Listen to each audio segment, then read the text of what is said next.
In the area where I live, there are quite a few slow winding roads adjacent to quite a few slow winding, well, you could call them creeks. In areas you could call them sloughs.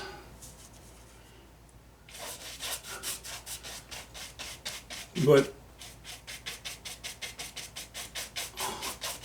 it's the kind of thing that makes for a very nice casual Sunday drive. These roads are lined with farms, some casual countryside.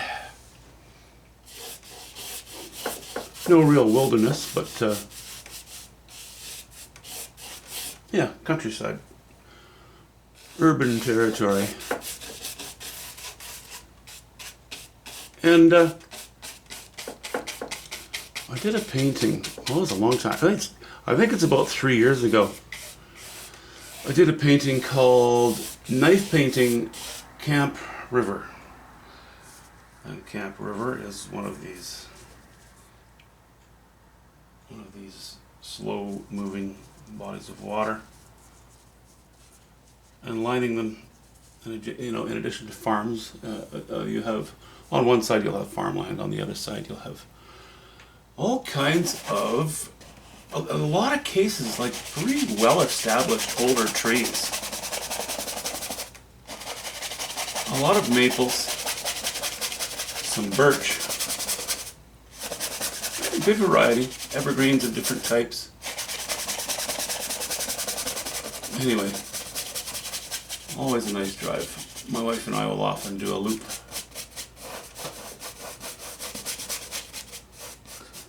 Starting at one end of the area and going to the other, and then returning home.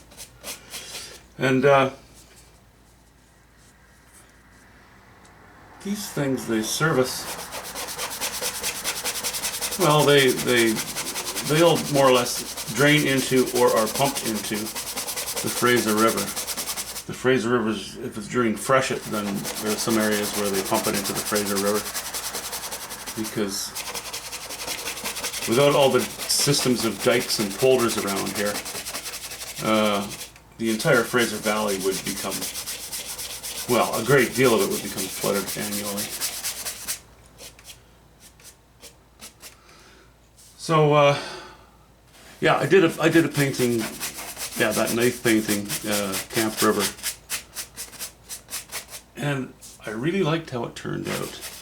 And it was similar in shape. Maybe it was a 10 by 20 or an 8 by 16. I'm not sure. Probably double the width of the height though, because that's what I almost always do.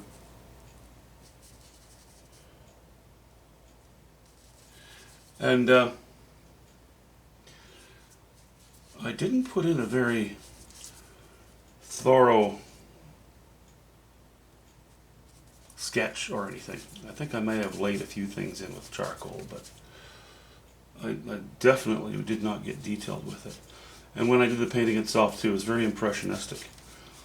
And that is one of the reasons I quite liked it. It was also quite colorful and sort of reminded me a little bit of a early morning, maybe a little bit misty. Anyway, I'm going to revisit that on this canvas. This canvas is a 12 by 24. So I've mixed up some ultramarine blue and yellow ochre, and that's what I've got on here so far. I'm still just using ultramarine blue and yellow ochre, but less ultramarine blue. I'm going a little warmer towards the top, so I'm going to have a little bit of sky showing through up there. And if I follow my plan even loosely, there will be some fairly intense yellows and ochres in the sky. Now, as you know, that's just the plan. Can plan all I want, but that's no guarantee of anything. But that's my thinking. Oops, some debris on there.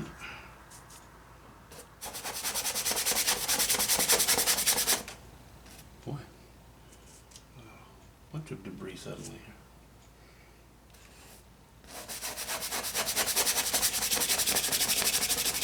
So we'll see how it goes. I don't believe, I might take the charcoal and, lay in the major placement of the major tree trunks.